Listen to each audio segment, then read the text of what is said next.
Mark's News Headlines.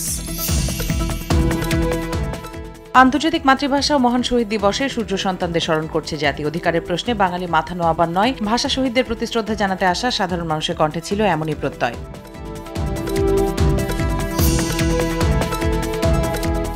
ভাষা শহীদদের শ্রদ্ধা জানিয়েছেন বিভিন্ন রাজনৈতিক দলের নেতারা। এ সময় বিএনপির সিনিয়র যুগ্ম মহাসচিব রুহুল কবির রিজভী বলেন, ২১শে ফেব্রুয়ারির চেতনায় বাঙালি ফ্যাসিস্ট সরকারকে হটিয়েছে।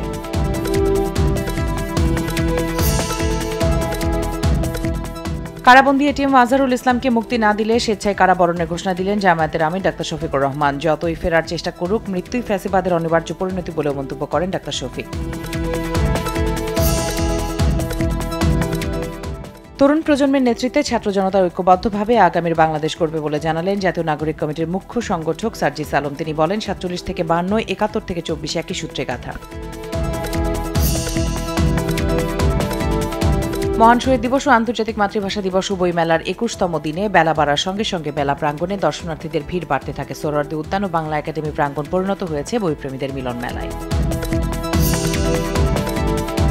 আন্তর্জাতিক মাতৃভাষা দিবসে ভাষা শহীদদের প্রতি শ্রদ্ধা জানাতে রাজধানী ফরেন সার্ভিস একাডেমিতে সমবেত হন বিভিন্ন দেশের কূটনীতিক ও আন্তর্জাতিক সংস্থার প্রতিনিধিরা। শ্রদ্ধা নিবেদনের পর অনুষ্ঠিত হয় আলোচনা ও সাংস্কৃতিক পরিবেশনা।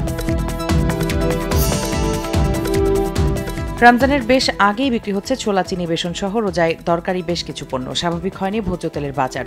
নির্ধারিত দামের তুলনায় বাড়তি দামে বিক্রি হচ্ছে বোতলের ও খোলা সয়াবিন তেল।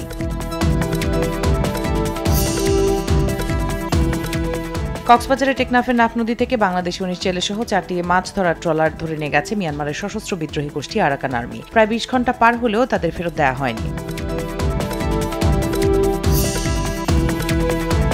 যুক্তরাষ্ট্রের গোয়েন্দা সংস্থা FBI প্রধান হিসেবে ভারতীয় বংশোদ্ভূত ক্যাশ প্যাটেলকে চূড়ান্ত অনুমোদন দিয়েছে দেশটির সিনেট। রিপাবলিকান নিয়ন্ত্রিত সিনেট ৫১-৪৯ ভোটে ক্যাশ প্যাটেলকে এই পদে অনুমোদন দিয়েছে। চ্যাম্পিয়ন্স ট্রফির বি গ্রুপের ম্যাচে আফগানিস্তানের বিপক্ষে টস জিতে ব্যাট করছে দক্ষিণ আফ্রিকা। ম্যাচটি শুরু হয় বাংলাদেশ সময় বেলা ৩টায়। প্রথমবারের মতো চ্যাম্পিয়ন্স ট্রফিতে অংশ নিতে যাচ্ছে আফগানরা।